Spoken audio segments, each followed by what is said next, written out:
Hey up everyone, Magpie Gaming here. I hope you're all doing well. So in this video I'm going to go through the latest news for Escape from Tarkov. We've got some huge update news for the game coming up, and we've also got some changes to the loot system. So I'm going to go through the changes to the loot system first because they're obviously happening right now, and it's been pretty big news over the last sort of 24 hours. But there were reports basically yesterday, people saying that the loot table was bugged. They were going to areas where you would expect high value loot to be, and there was differing types of loot. They wasn't exactly getting the high value loot that they were looking for, and there were other reports that high value loot was turning up in some strange areas. So everybody expected that the loot table was bugged and there would be a fix to that pretty soon once these reports got back to battle state. Then this message appeared from Fence in game, and you can see it on screen right now, and it says, "So listen up, I'm only telling you this because we get along well. The past places with the stuff are no more relevant. My people removed and stashed almost all the valuables, so keep in mind, look for it elsewhere on the locations." And then we've had a message out from Nikita today to say that this is sort of a test going towards dynamic loot within the game, and he says that this is the first event of a series of events all sort of rolling up to putting the game into complete dynamic loot mode. So basically what that means is that every time you load into a raid, rather than the high value loot being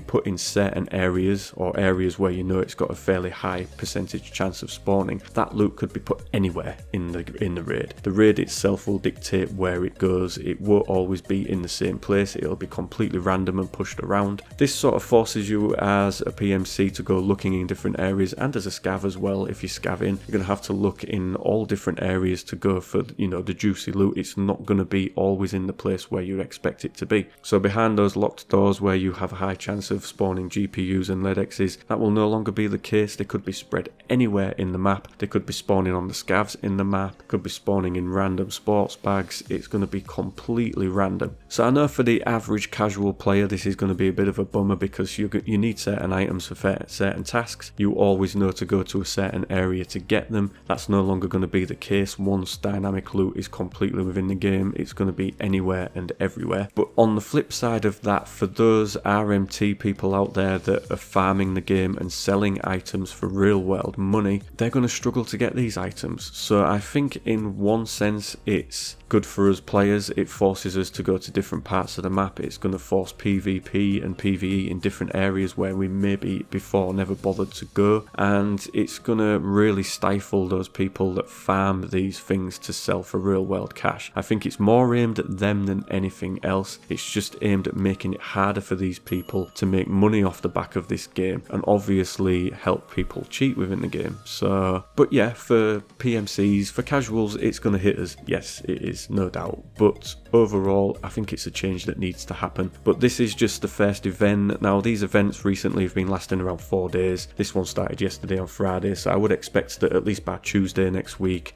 this event will be reversed back to normal, but it will be tested again very, very soon. Then we had some huge update news from the EFT dev team. They've put a little message out to us, and it's basically telling us what's going to be coming in the up and coming patches. We don't get any dates yet because all of the dates are completely sort of very fluid and random at the moment. It depends when and at what point they get elements of the game finished as to when they'll be able to give us a date for when these patches will release. But they're just giving us sort of a status report on what's going to be happening. So patch 12.11.5 will be an intermediate patch with fixes and optimizations. Obviously no date for when that will drop. Patch 12.11.6 will be Unity 2019 migration and DLSS support. Hugely looking forward to that. I'm looking forward to seeing what Unity 2019 will bring to the game in terms of optimizations, in terms of maybe, you know, the graphics running better, and just seeing generally how the game changes. And obviously DLSS support is going to be a huge boost to those of us that are running Nvidia cards. We should see smoother gameplay, we should get better frames. I say should in inverted commas because we'll see how it works, because my understanding is that DLSS doesn't work too kindly with Unity 2019 from what I've heard, but we'll wait and see. Then we've got patch 12.12.0. that's going to have the new map, which is the Lighthouse location. We're going to have daily quests. Inertia is going to be put in, but it will be tested on the ETS first.